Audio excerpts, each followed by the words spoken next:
Táistí, deis bheith eáil a rééis, donach an seo, agus inniu, cé leir eile, an catín a di an pizza.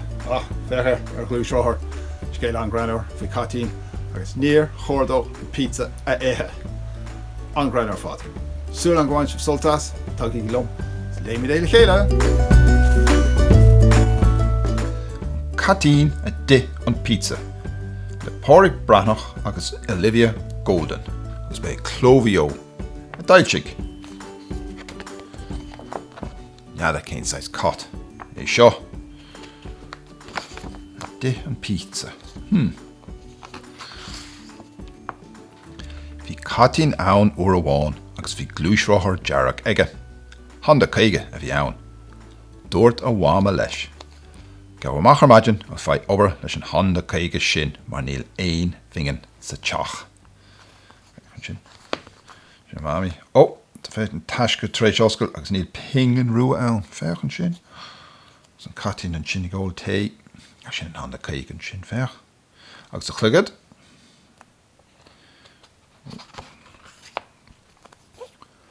Chu an catín síos go dtí an fearr sa siopa pizza agus dúirt sé leis. An dóirí tú job dom má sé de thola. Fearr fís an sin agus é tréis. Bun legan an pizza chahabh sústa in air. Sé gobar agus an tine leis an pizza a dhéanamh. Sin an catín, chu ceist ar faoin job. Tuairthaigh ar sa fearr pizza. Bhín daoine ag gléach agus ag ggóir le pizza weimse i gcónaí. Inis, bé mé se an dhéanamh agus tuairigh tusa amach ar an handa caige chucú iad. Bíonn seo saníthe mórach ag sé a chlog. Bé mé ar san catín agus dimigh sé leis go sonna sásta.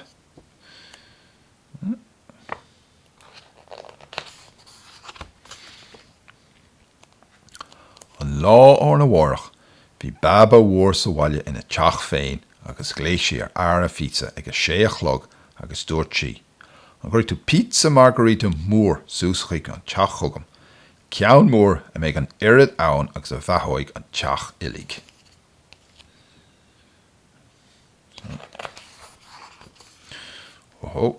Seo thar catín. Curthaigh ar sa fearr pizza. Chléigh sé ar an catín. Gabhfuile ar seisin. Tá pizza mór an seo agam. Chur suas ar do glúisráthir é agus túair sús chuig baba mhór é. Tá sí tríis gléachorm inis á íre.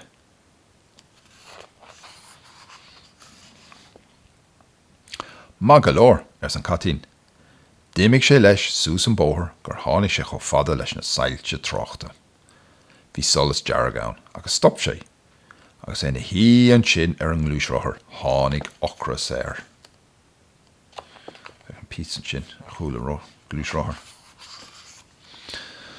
Má, ach tá ocras ag teacht ormsa ar san catín. Ísigh mé giota beag amháin den pizza.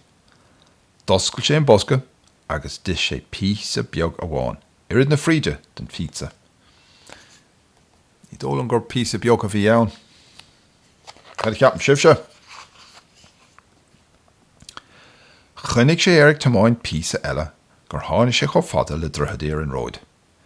Bhí trénig dul tras na mhóthar agus bhín gata dúnta. Bégan do stop an tamil. Agus nar tháinig an tocras ar a ríis.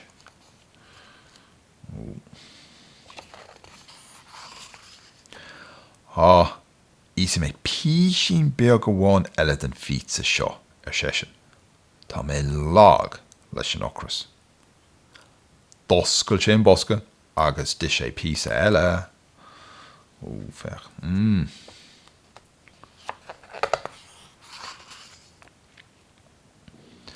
Nuair a chuan tréin trasna an mhóthar os gléag an gata agus dimigh an catín leis a ríis fech an handa caige agus a raig leis.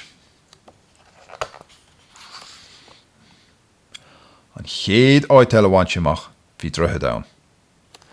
Bégan an chatín stoppa a ríis mar bhí an drochad ordathe agus bád ag dul faoi. Fuail ocras a ríis an créatóir agus dúirt sé, ara, ís mé giota beag bídeach eile den pizza. Fecht an sé oscailt an sin, an drochad agus go féine sin longmór teachtasteach. Ní dólan gur píosa beag atá an sin ach an éad, cad ich ceapan sibh se.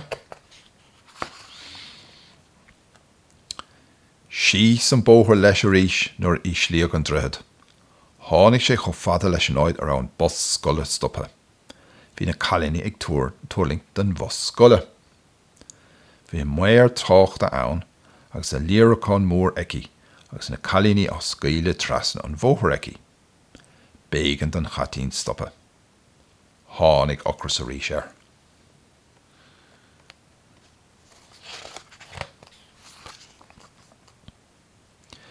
Ní ísigh mé ach giota beag amháin.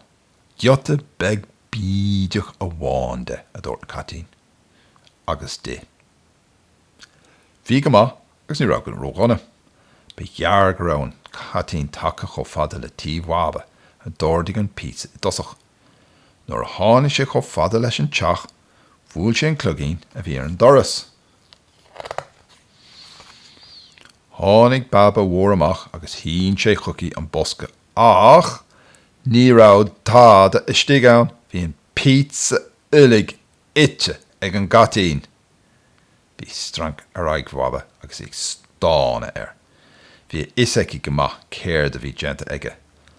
Doscail si a bhéal, ach sola bhór sí seans aon ceorrá leis léim sé ar handa caige agus dimigh sé leis. Nach é an chatín a bhí dána. Beag an íon cáis a fácas sa bhosca agus bin é.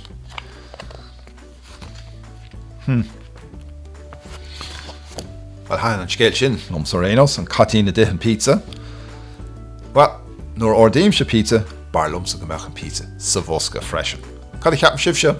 Súil an gur hain an scéileh agus go dtíon céad leabhar eile. Fan slán!